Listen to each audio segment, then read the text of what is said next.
ଆଜ୍ଞା ନମସ୍କାର। ଇଏ ହଉଛନ୍ତି କିଏ ଚିହ୍ନିଲେ? ଇଏ ହଉଛନ୍ତି ବୁଦ୍ଧଦେବ ମହାରଣା, ଯିଏ କ୍ରିକେଟ ଖେଳର ହିନ୍ଦୀ କମେଣ୍ଟର। ଆଜ୍ଞା ତାଙ୍କର ବାହାଘର ହବ ଆଗକୁ। ସେରିମନି ହଉଥିଲା ଦକ୍ଷିଣେଶ୍ୱରୀ ମନ୍ଦିର ବାଗଲପୁର, ଯୋଉଟା ଆମର ଜଗତସିଂହପୁର ଡିଷ୍ଟ୍ରିକ୍ଟ ଭିତରେ। ସେ ମନ୍ଦିର ବଢିଆ ମନ୍ଦିରଟେ, ଆପଣଙ୍କୁ ଆଜି ଦେଖଉଛି। ଏ ଦେଖନ୍ତୁ ଦକ୍ଷିଣେଶ୍ୱରୀ ମନ୍ଦିର। ହଁ ଆଜ୍ଞା। ପାଶୁଆ ବଳଦ। ଆଜ୍ଞା ପାର୍ଶ୍ୱ ଦେବାଦେବୀ ଏଠି ଅଛନ୍ତି। ସେଠି ନିର୍ବନ୍ଧ ହଉଥିଲା। ଆଉ ବହୁତ ଜାକଜକମର ସୁନ୍ନ ବି ସେରିମନି ହେଇଥିଲା। ଏ ମନ୍ଦିର ଭଲ ମନ୍ଦିର ଆଜ୍ଞା। ଦେଖନ୍ତୁ ପୂଜକ ମହାଶୟ ଛିଡା ହେଇଛନ୍ତି। ଭିତରକୁ ଆମେ ପ୍ରବେଶ କରୁଛୁ। ଏଇ ଦେଖନ୍ତୁ ପ୍ରଭୁ ଦକ୍ଷିଣେଶ୍ୱରୀ ମନ୍ଦିର।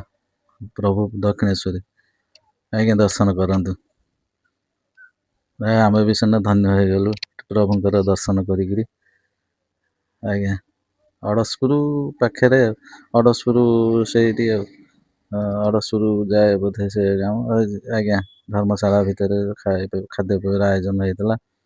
ସେଠି ମଣ୍ଡପ ବି ବନ୍ଧା ହେଇଛି। ସେ କେକ୍ କଟା ହବ।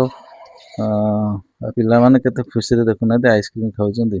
ସବୁ କିଛି ସୁବିଧା। ମନ୍ଦିର ବଢିଆ ମନ୍ଦିରଟେ। ଭାରି ଆମକୁ ଖୁସି ଲାଗିଲା। ଯାହା ହଉ ପ୍ରଭୁଙ୍କର ସେଠି ବିରାଜମାନ ହେଇଛନ୍ତି ପ୍ରଭୁ ସେଠି। ଆଜ୍ଞା ଜଗତସିଂହପୁରରୁ ଭଲ ଅଳ୍ପ ବାଟ ସେଠି ଆଉ। ଏପଟରେ ଭୁବନେଶ୍ୱର ମଝିରେ ଆଉ। ଅଡ଼ଶପୁର ଆପଣ ଦେଖିଥିବେ ଆଉ। ସେଠି ବାଗଲପୁର କହନ୍ତି ତ, ସେଠି ଲେଖା ହେଇଛି ବାଗଲପୁର। ପ୍ରଭୁ ଏଇ ଦେଖନ୍ତୁ।